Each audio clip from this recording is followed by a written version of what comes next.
Throughout the course of this class, we have learned, analyzed, and began to further understand the impact that the Holocaust had on literature and film in Germany.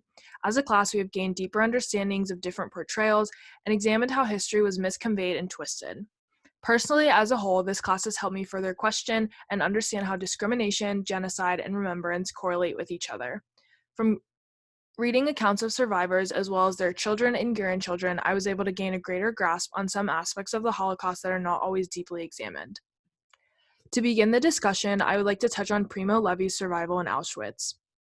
Through his account, we read of scenarios one would not even imagine occurring.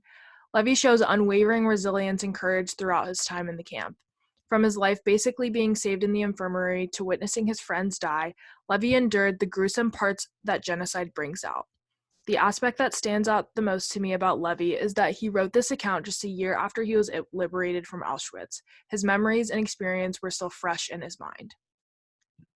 Next, Ruth Kluger's experiences in Still Alive, A Holocaust Girlhood Remembered, shed light on the experiences many children who endured the Holocaust had to experience. At a young age, Kluger's childhood was stripped from her, identity decided for her, and she was forced to grow up rather quickly. Ruth and her childlike innocence are beautifully portrayed in the piece and helps readers attempt to grasp this idea of children navigating through the Holocaust. Throughout Still Alive, I found myself attempting to put myself in Ruth's shoes as a young girl and imagine what she endured. In the final film, The Reader, we get a glimpse of remembrance and repercussions of being active participants in the Holocaust. We watch a young boy engage in an affair with a woman who ends up going to trial for involvement as an SS officer.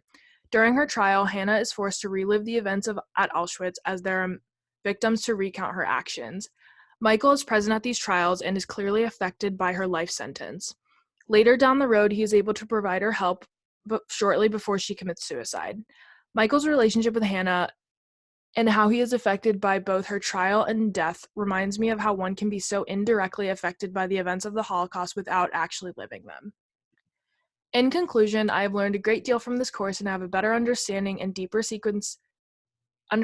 deeper sequence of events throughout the Holocaust.